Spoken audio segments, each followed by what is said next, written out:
excuse the voice, got allergies kicking this week. Got the hardy board down for in here. Never laid this before. You need to put a screw about every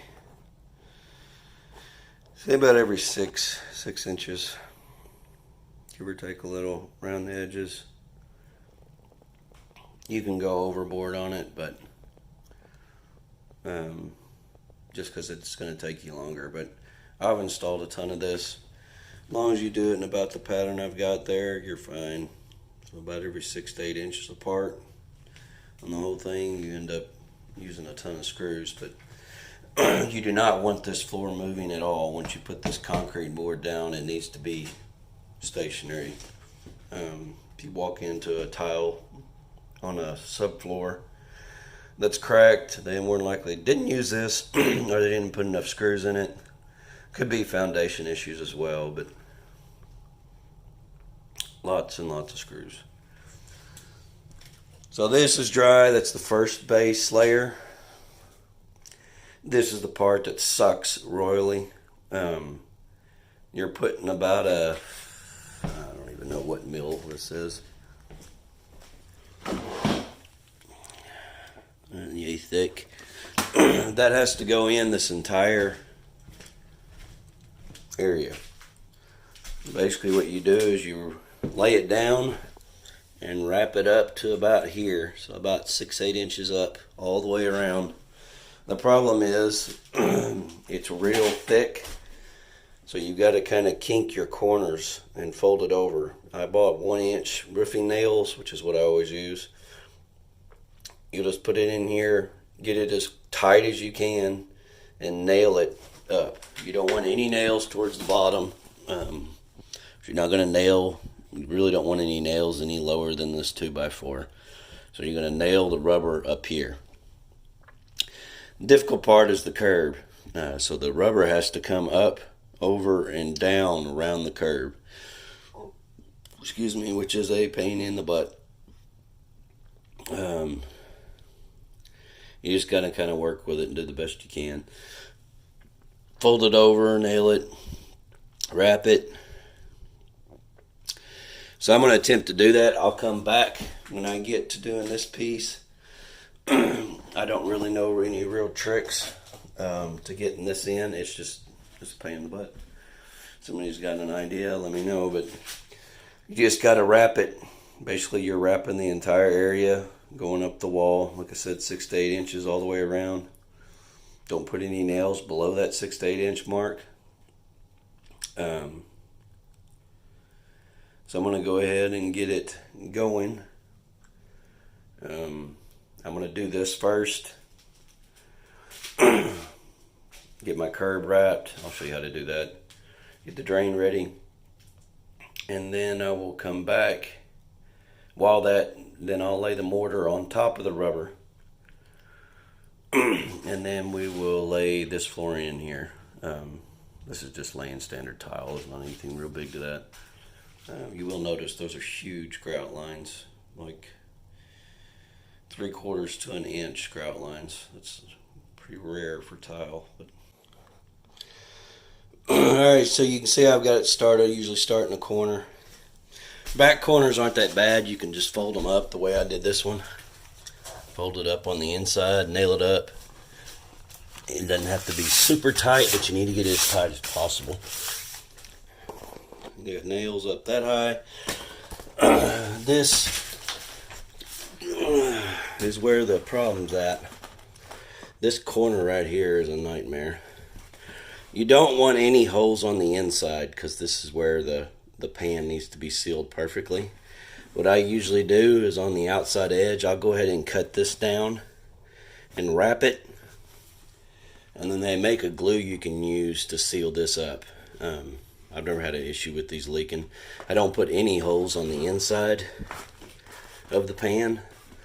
But like I said, unless somebody's got some fancy origami, and this is pretty thick rubber, you've got to wrap it all the way around the top of this cap. At least that's the way I do it. So I'm going to cut right through here, and then I'll come back and show you how I nailed it in. But this curb is, to me, one of the most difficult parts of putting these shower pans in, just because they're a pain to wrap. So let me do it. Alright, so all I did was just cut a slit horizontal or diagonally. Pulled it in. You notice there's no holes in this side, which is the most important part. This is going to tighten up because I'm fixing to wrap this, and I'll explain why when I get to that point. But even that, it's a little loose. It's not too big of a deal. I'd rather have a little bit of play than so tight that the concrete pulls the rubber liner. Like I said, this is to me, most challenging part is getting this curb wrapped. And if you got excess, you can push it back into the wall studs. That's not going to hurt anything. You just don't want anything 3 to 6 inches, 3 inches. Your curb's usually 3 to 5 inches. Just depends on what kind of shower you're putting in. Handicap, you know, you're going to want your curb lower. And remember, you're going to be adding a base mortar for the pan, plus about 1/4 inch of grout, or 1/4 inch of mortar for the tile, and then the tile. So whatever your curb is, when you rough it in, add about 1.5 inches to that for what your finished product's going to look like. So I'm going to continue on. That, like I said, that right there is the biggest pain in the butt. I'll come back when I get to the drain. Alright, so unscrew your drain cap. You're going to put this back in. One other thing I do is I usually take a trowel and bust up any little spiky points around, and then vacuum the pan out before I put the rubber liner in. So what you're going to do is loosen this up, and it's slotted. Alright, so I got it loose. Pop it off. Set it to the side. All you're going to do is roll your pan over the top of it.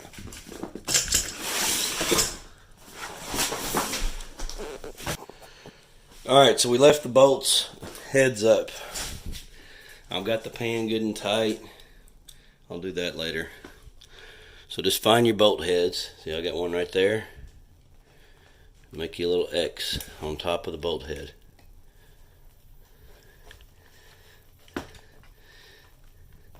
And then push it down over it.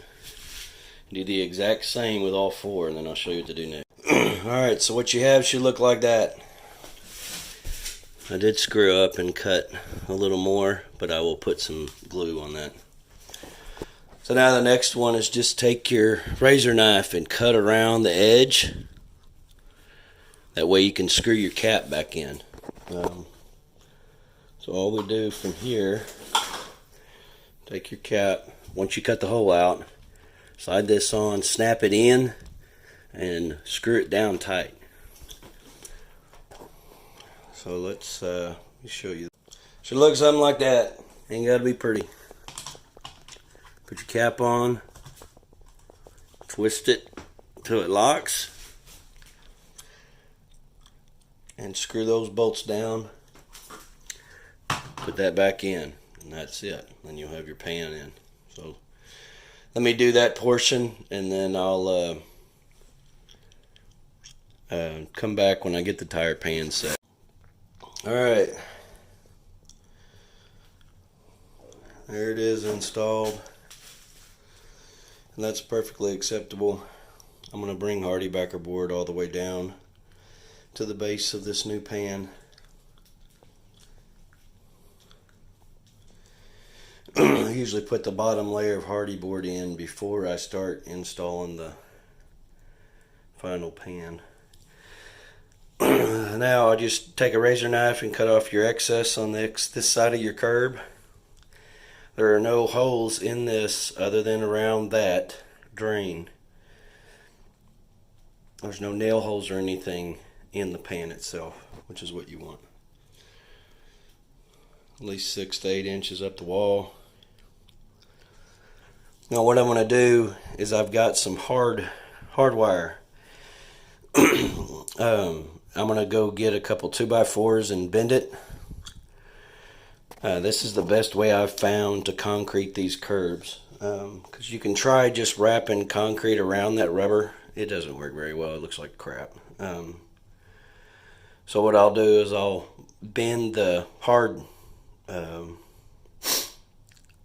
wire and wrap it around 2x4s, and once I get it formed, I'm going to come in here and slide it over this curb. That's going to give something for the concrete to adhere to make the pan total, and it's going to give something for my tile to adhere to that'll be square.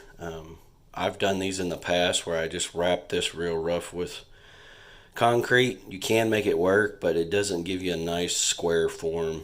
You got to kind of do that yourself, and the rubber moves around, so it's best to put something on there. Another thing is this rubber membrane sometimes comes in a bag. I think it's 8x5, and they have rolls, but you want to get bigger. So this is 8 foot by 3 foot, and I ended up getting this piece that was 5 foot by 10 foot. So that kind of give you a estimation of how much over you need to go. I've got about 8 inches of scrap here. It's not that big a deal. You can put a seam in this membrane. The only size I've ever seen it is 5 foot wide. So if you've got a huge walk-in shower, you can seam this just using there's a green glue you can use to seam this membrane together to seal it. So I'm going to go form the curb, pop it in, and then we'll cut hardy board and put it on. I'm going to be rocking and rolling. Alright, so you can do this with anything. I've got 2 2x4s high, which is what my curb's built out of. I cut it a little short. You don't have to go all the way down to the bottom. This is just to give the curb some form and something for the mortar to adhere to. So I've got it formed. Now, one exception I will make to what we talked about earlier is I will put a couple nails down in the top of the curb and on the outside edge. I don't generally put any on the inside curb, just because that's where the shower is. But your top of your curb usually has one flat piece of tile on it. So even if the rubber does have a hole there, it's going to have to seep all the way under to get to it. And this helps your curb stay formed. So just form it up. Now all I'm going to do is just take it in the house and slide this over that rubber, and that will give me something to adhere the concrete to. There it is. Gives you something for it to form to, give you a good nice square curb. Nailed it on the side and on the top.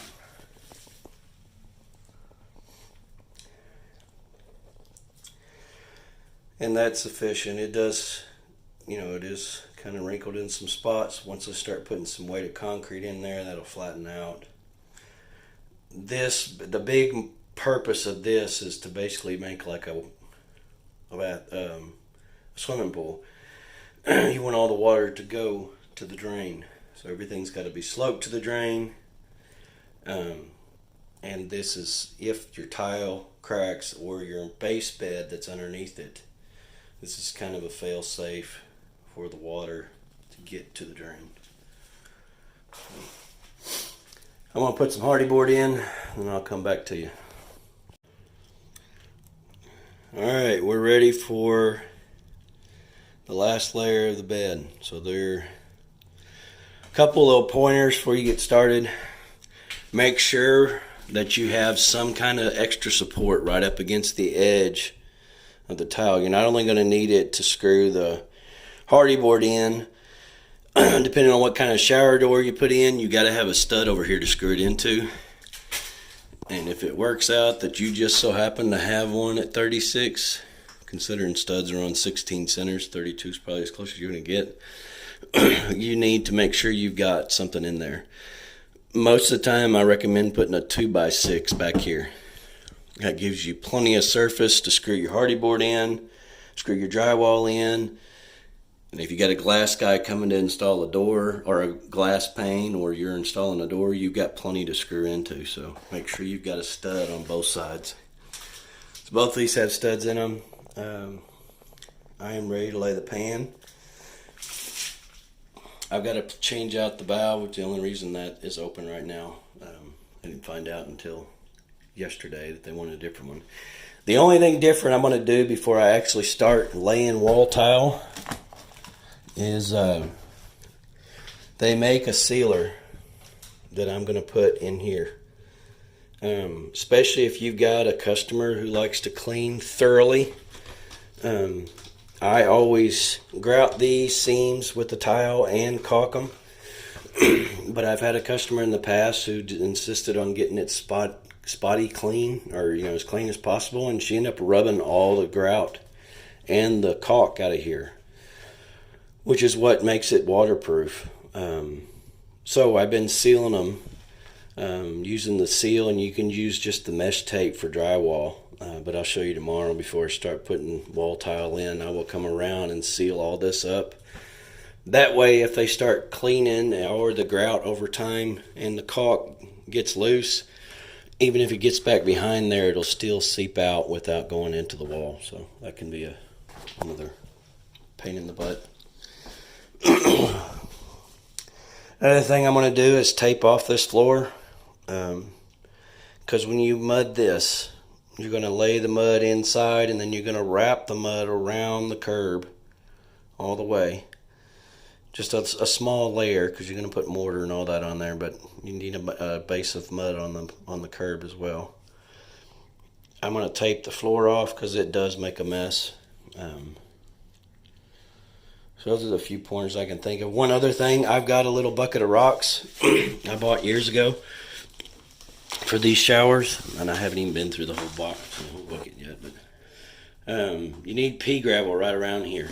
There are some seep holes around this seal, in between the gasket that we screwed in on top of the membrane and the actual seal that glues into the pipe. What the rocks around here kind of give that a way for it to bleed off. So if you do have some seepage that comes from underneath, this allows the water to go into the drain. So there's little seep holes around the inside of this, not this, but the inside of the plastic ring that we screwed down. You put some gravel, just about an inch, well, not even an inch, just kind of mound some gravel up all the way around this, just around the base of it. And you're going to go ahead and mortar over the top of all that, so you're not going to see it. But you got to have some rock right around here. That way those seep holes actually work. So, like I said, you can buy a bag of pebbles, which is all you need, just real small rocks for that, and it'll last you years, unless you just do a ton of showers. But make sure you do that, because if you mortar all of it and don't leave a way for those seep holes to work, it doesn't function the way it's supposed to. So if it gets any water on that membrane, this is the way that it gets into the drain, is through those seep holes. So, all right, so there's your little bit of gravel. I said it doesn't have to be a bunch. You're basically creating like a little French drain around the area of that pipe. And then I would just slope everything off. I've got one bag of Quikrete. I'm going to use it on the sides, since all this has to slope to the center. That'll help me build that up. And then I will use the Mud Med mix, which is be the finished layer. I've used mortar in the past, but that's the best stuff to use. I'll use it to put a finished surface on everything. So like everything, you want everything to slope to the drain all the way around. And then I'll just make a thin layer around the curb. Another thing, when you put your bottom layer of hardy board on, notice I don't have any screws 6 to 8 inches down. So you don't want to go through all the trouble of not putting any screw holes in it, then put your hardy board in and end up putting a screw into the stud but going through the pan. So just remember that. You've up to this point, you've made sure not to put any holes in it. Don't screw it up when you get to this point and end up screwing through pan. So just make sure your screws are 6 to 8 inches off the bottom of the pan all the way around. So I'm going to go ahead and mix this.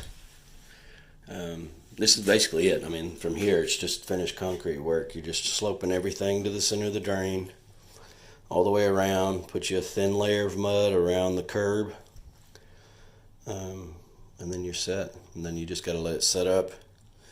Tomorrow morning I'll come back in and we'll start doing wall tile. So that's it.